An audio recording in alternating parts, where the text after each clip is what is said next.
Hello students, this is Neha and मैं again आपके साथ एक वीडियो शेयर करने वाली हूँ जिसमें हम पढ़ेंगे हार्वर्ड गार्डनर की थ्योरी। क्लास 12 साइकोलॉजी हम पढ़ रहे हैं, चैप्टर 1 पढ़ रहे हैं, मनोवैज्ञानिक गुणों में विभिन्नताएं। तो हार्वर्ड गार्डनर थ्योरी की थ्योरी पढ़ने से पहले आपको लास्ट वीडियो भी देखनी चाहिए जिससे कि आपका पूरा चैप्टर कवर हो सके और लास्ट वीडियो से आपका कॉन्सेप्ट भी क्लियर हो सके। तो उसके लिए आपके पास एक पेन और पेपर होना चाहिए सो डैट कि आप अपने रिवीजन नोट्स भी बना सको हैंड टू हैंड। तो स्टार्ट करते हैं। हमने लास्ट टाइम बेसिकली जो पढ़ा था वो हमने पढ़ा था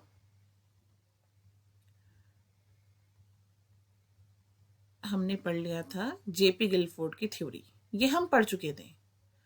तो आज हमें हार्वर्ड गार्डनर की थ्योरी पढ़नी थी, बहुबुद्धि का सिद्धांत। इन्होंने बहुबुद्धि का सिद्धांत दिया था।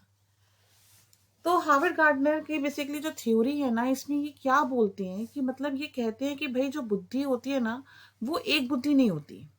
ठीक है, कि मतलब एक इंसान में एक बुद्धि नहीं होती, बहुत सारी चीजों को जोड़ा जाता है तब बुद्धि बनती है। ठीक है, तो इन्होंने क्या बताया कि भाई हर एक बुद्धि एक दूसरे के ऊपर डिपेंडेंट नहीं होती है, इंडिपेंडेंट होती है। ठीक है, बहुत सारी बुद्धियां जोड़ती हैं, बहुत सारी इंटेलिजेंस जोड़ती है, फिर वो कार्य करती है और कोई भी प्रॉब्लम सॉल्व कर देती है और उसका रिजल्ट आ जाता है। तो इन्होंने ना, इसीलिए इन्होंने क्या करा, इन्होंने 8 टाइप्स ऑफ बुद्धियों को कैटेगराइज्ड कर दिया। तो हम पढ़ते हैं बहुबुद्धि का सिद्धांत। हार्वर्ड गार्डनर, मैंने आपको बताया था ये हार्वर्ड गार्डनर की थ्योरी है, द्वारा प्रस्तुत किया गया। उनके अनुसार बुद्धि कोई एक तत्व नहीं है बल्कि कई भिन्न भिन्न प्रकार की बुद्धियों का, जो भी मैंने आपको यही बताया कि भाई इन्होंने कहा कि बुद्धि जो है वो एक नहीं होती, बहुत सारी चीजों का जोड़ होता है। ठीक है, तो प्रत्येक बुद्धि एक दूसरे से स्वतंत्र रहकर कार्य करती है। इसका अर्थ ये है कि यदि किसी व्यक्ति में किसी एक बुद्धि की मात्रा अधिक है तो ये अनिवार्य रूप से इसका संकेत नहीं करता कि उस व्यक्ति में किसी अन्य प्रकार की बुद्धि अधिक होगी, कम होगी या कितनी होगी। ऑब्वियसली ना, अब हम अगर हमारा मैथ्स बहुत अच्छा है तो हम ये नहीं कह सकते कि हमारा साइंस कैसा होगा, या तो हमारा साइंस बहुत अच्छा होगा या एवरेज होगा या फिर बिल्कुल ही पुअर होगा। फॉर एग्जाम्पल, अगर किसी को मैथ्स एंड साइंस अच्छी लगती है, कोई बच्चा साइंस में जा रहा है, तो उसकी एसएसटी लो होगी, उसकी एसएसटी एवरेज होगी, या तो वो बहुत एसएसटी में अच्छा होगा या वो एसएसटी में बहुत बुरा होगा या फिर वो एसएसटी में एवरेज होगा। तो इन्होंने क्या, मैंने आपको बताया था कि इन्होंने जो बुद्धि है उसको 8 कैटेगरी में कैटेगराइज कर दिया। मतलब कि इन्होंने 8 प्रकार की बुद्धियों का यहाँ पे वर्णन करा। तो उसमें से फर्स्ट है लिंग्विस्टिक, भाषागत। क्या होती है ये? देखिए, भाषा के उत्पादन और उपयोग के कौशल, इससे ही आपको समझ में आ रहा होगा। ये अपने विचारों को प्रकट करने तथा व्यक्तियों के विचारों को समझने हेतु प्रभाव तथा नम्रता के साथ भाषा का उपयोग करने की क्षमता है। बेसिकली क्या है कि ये वो सारी योग्यता, अगर आपको बुक की डेफिनेशन नहीं अच्छी लग रही है तो मैं जो कह रही हूँ आप वो डेफिनेशन कर सकते हैं। वो सारी योग्यता जो भाषा से आती है उनको हम भाषागत कहते हैं। फॉर एग्जाम्पल, जैसे कि आपको पता है कि भाई कौन से सिचुएशन में कौन सा वर्ड यूज होगा, या अगर आप किसी पर्सन से बात कर रहे हैं तो आप उस पर्सन के भाषा को समझेंगे कि हाँ, ये जो पर्सन है ये क्या कहना चाह रहा है या ये क्या कह रहा है। ठीक है, तो उसमें यही होता है कि जिन व्यक्तियों में बुद्धि अधिक होती है वह शब्द कुशल कहते हैं। ऐसे व्यक्ति शब्दों के भिन्न भिन्न अर्थों के प्रति संवेदनशील होते हैं।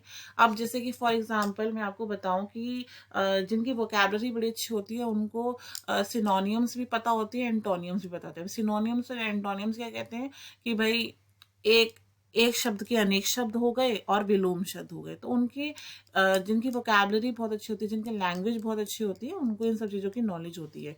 तो बेसिकली ना, ये जो हॉवर्ड गार्डनर है इन्होंने बोला कि भाई जो लेखक और कवि इनमें ये बुद्धि अधिक मात्रा में पाई जाती है। उसके बाद सेकंड क्या आ गया, लॉजिकल मैथमेटिकल, मतलब कि तार्किक गणितीय। अब ये क्या होता है, देखो लॉजिकल मैथमेटिकल से ही आपको पता चल रहा होगा कि ऐसे लोग क्या होते हैं कि इनका रीजनिंग बहुत अच्छा होता है, दूसरा इनका मैथमेटिकल भी बहुत अच्छा होता है। मतलब कि ये जितने भी मैथ्स की समस्याएं होती हैं, मैथ्स की प्रॉब्लम होती है, उनको सॉल्व करने के लिए बहुत ही अच्छे होते हैं, इनकी इंटेलिजेंसी बहुत अच्छी होती है।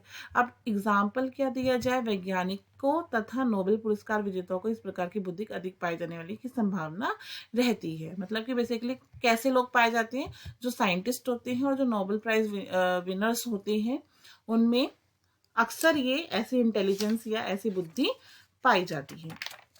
अब हम करते हैं देशिक, मतलब स्पैटियल। क्या होता है ये, देखिए क्या बुक में ये है, ये मानसिक बिंबों को बनाने, उनका उपयोग करने तथा उनमें मानसिक धरातल पर परिमार्जन करने की योग्यता है। इस बुद्धि को अधिक मात्रा में रखने वाला व्यक्ति सरलता से देशिक सूचनाओं को अपने मस्तिष्क में रख सकता है। विमान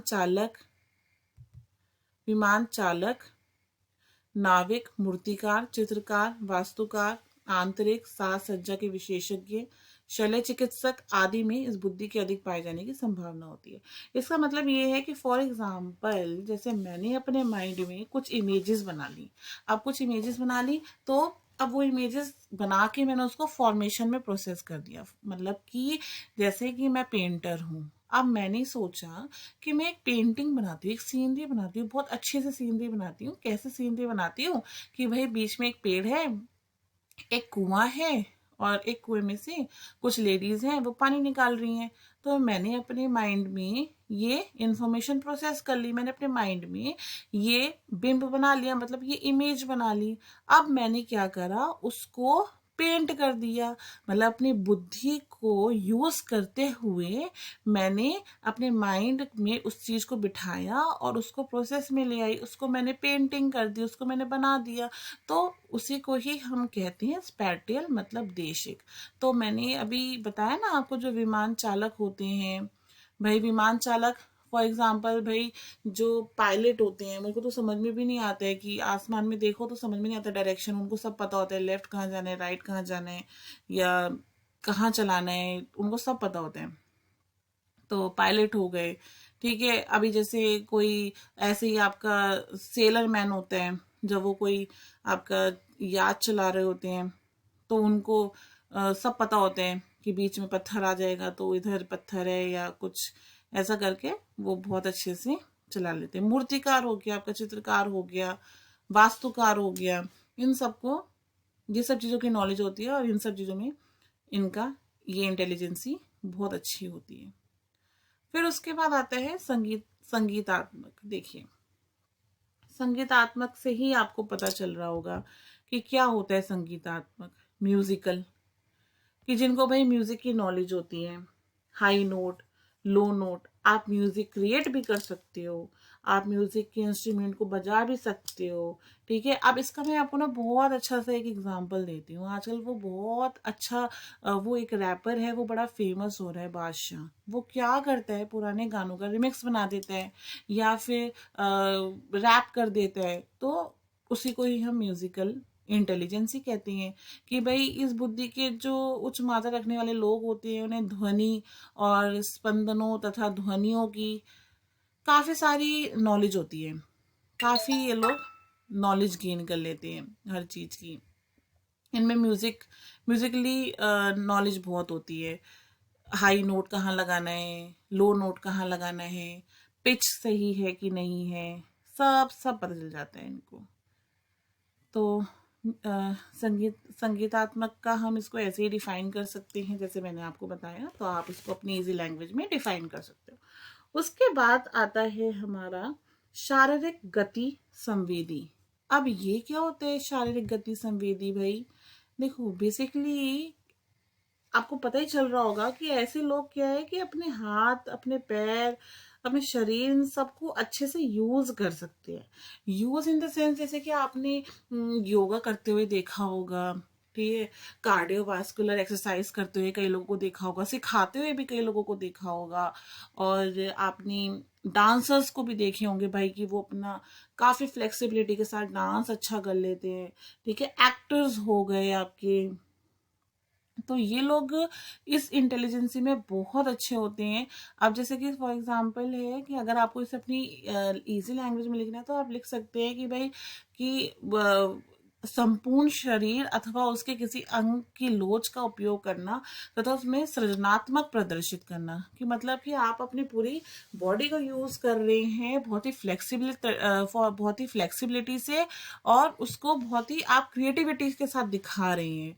ठीक है, किसी वस्तु अथवा उत्पाद के निर्माण के लिए अथवा मात्र शारीरिक प्रदर्शन के लिए संपूर्ण शरीर अथवा उसके किसी एक अथवा एक से अधिक अंग की लोच तथा पेशे कौशल की योग्यता शारीरिक गति संवेदी योग्यता कही जाती है। तो आप इसको अपनी लैंग्वेज में लिख सकते हैं कि भाई ऐसे लोग जो अपने हाथ, अपने पैर, अपना शरीर, इन सबको अच्छे से प्रयोग कर सकते हैं, वो इस इंटेलिजेंसी में काफ़ी माहिर होते हैं। फॉर एग्जाम्पल जैसे यहाँ पे लिखा हुआ है धावकों, नर्तकों, अभिनेताओं, अभिनेत्रियों, खिलाड़ियों, जिम्नास्टिक करते हैं लोग, ठीक है, शल्य चिकित्सकों, इन सब में बुद्धि बहुत ही अधिक ये वाली पाई जाती है। तो आप इसको इजी लैंग्वेज में, जरूरी नहीं है जो जैसा बुक में दे रखा है आप इसे ऐसे लिखें, नहीं, आप अपने तरफ से इसे एक्सप्लेन कर सकते हैं। अगर आपने समझ लिया कि भाई शारीरिक गति संवेदी क्या होती है, तो आप अगर पेपर में आया तो आपको ये याद होना चाहिए कि हाँ मैम ने हमें बताया था शारीरिक गति संवेदी वो होती है जिसमें आप अपने हाथ, अपने पैर आप अच्छे से यूज कर सकते हो, उसमें क्रिएटिविटी कर सकते हो, तो वही गति संवेदी, शारीरिक गति संवेदी कहला जाता है। फिर आप एग्जाम्पल लिख देना कि भाई जो अभिनेता, अभिनेत्री, खिलाड़ी जिम्नास्टिक जो करते हैं उनमें ये बुद्धि अधिक पाई जाती है। बस खत्म हो गया। देखिए अब क्या है ना, अभी नेक्स्ट आता है एक आपका अंत वैयक्तिक। ठीक है, एक देखिए ये इंग्लिश में लिखा हुआ है इंटरपर्सनल। देखिए मैं इंग्लिश में इसलिए बोलती हूँ, कई बार क्या है कि आपको कोई चीज़ है हिंदी में समझ नहीं आ रही है तो इंग्लिश में समझ में आ सकती है, तो इसलिए मैं इंग्लिश में भी साथ साथ बोलती रहती हूँ। एक होता है आपका इंटरपर्सनल और दूसरा आपका होता है इंट्रापर्सनल। ठीक है, इंटरपर्सनल और इंट्रापर्सनल में क्या डिफरेंस होता है वो हम पढ़ेंगे। ठीक है, हिंदी में अंत वैयक्तिक और इंटरपर्सनल को बोलते हैं अंत वैयक्तिक और अंतः व्यक्ति बोलते हैं। तो अब इंटरपर्सनल क्या होता है हम वो पढ़ते हैं। देखिए इंटरपर्सनल मतलब होता है दो लोगों के बीच। ठीक है, दो लोगों के बीच, जैसे कि दूसरे व्यक्ति की भावना, सोच समझ सकना। ठीक है, कि मतलब आप क्या है कि आप दूसरे व्यक्ति की भावना को समझ पा रहे हो, उसके सोच को समझ पा रहे हो, उसके उद्देश्य को समझ पा रहे हो, उसके व्यवहार को समझ पा रहे हो, उसके संबंध को समझ पा रहे हो, तो उसे हम क्या कहते हैं, इंटरपर्सनल, मतलब अंतर्वैयक्तिक, दो लोगों के बीच। ठीक है, अब ये लोग कौन लोग होते हैं भाई, देखो मनोवैज्ञानिक हो गए, परामर्शद हो गए, राजनीतिज्ञ हो गए, सामाजिक कार्यकर्ता, धार्मिक नेता आदि, इनमें इस तरीके की बुद्धि पाई जाती है। देखो साइकोलॉजिस्ट जो होते हैं वो बेसिकली क्या करते हैं कि भाई अगर आपको साइकोलॉजिस्ट से अगर बात करनी है तो ये है कि आपके और उनके बीच में इतना ही ज़्यादा इंटर कनेक्शन हो जाता है कि वो अपनी सारी बातें आपको बताना, अपने शेयर करना ज़रूरी समझते हैं। तो इसलिए इंटरपर्सनल मतलब दो लोगों के बीच। अब आता है इंट्रापर्सनल, अंतर्व्यक्ति। इंट्रापर्सनल मतलब होता है अपने बीच, मतलब अपने लिए, कि आप अपनी चीजों को समझ पा रहे हो। ठीक है, अपने अच्छे एडवांटेज जान पा रहे हो, आप अपना डिसएडवांटेज जान पा रहे हो, आपको अपनी कमियों के बारे में पता है, आप अपनी कमियों को आइडेंटिफाई करते हो, उसमें सुधार करते हो, उसी को ही हम इंट्रापर्सनल कहते हैं। इस योग्यता के अंतर्गत व्यक्ति को अपनी शक्ति तथा कमजोरियों का ज्ञान और उस ज्ञान का दूसरे व्यक्ति के साथ सामाजिक अंतःक्रिया में उपयोग करने का ऐसा कौशल सम्मिलित है जिससे वह अन्य व्यक्तियों से प्रभावी संबंध स्थापित कर सकता है। फॉर एग्जाम्पल अगर आप में कुछ नेगेटिविटी है और आप एनवायरमेंट में नहीं उसको सेटअप कर पा रहे हो, तो आपको पता है कि हाँ यार मेरे अंदर ये नेगेटिविटी है तो मुझे उसको चेंज करना चाहिए, आप चेंज करोगे एंड देन फिर आप सोशल समाज में उसको अपने आप को वैसे रखोगे, प्रेजेंट करोगे, तो उसी को ही हम अंतर्व्यक्ति कहते हैं। तो बहुत ही इजी लैंग्वेज में से एक्सप्लेन कर देना अपने लैंग्वेज में कि अंतर्व्यक्ति का मतलब होता है अपने बीच, मतलब कि अपनी चीजों को समझना, अपनी अच्छाइयों को समझना, अपनी कमियों को समझना और अपनी कमियों को सही करके दूसरे व्यक्ति के सामने अपने आप को स्थापित करना ही अंतर्व्यक्ति कहलाता है। उसके बाद अब आता है आपका प्रकृतिवादी, नेचुरलिस्टिक। क्या होता है ये देखो, प्रकृतिवादी से ही आपको समझ में आ रहा होगा ये क्या होता है। जैसे हमारी जो प्रकृति है उससे हमारा संबंध कैसा होता है।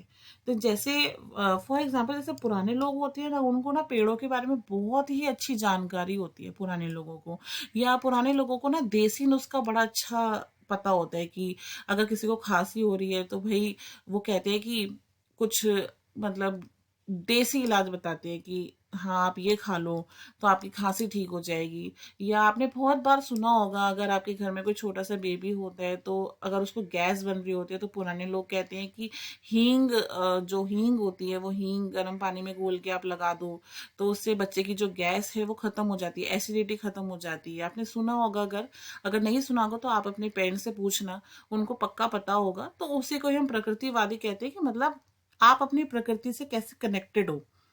पुराने लोगों को ज्यादा इन सब चीजों के बारे में नॉलेज हुआ करती थी कि वो क्योंकि अपने पर्यावरण से और अपने प्रकृति से बहुत ज्यादा कनेक्टेड थी।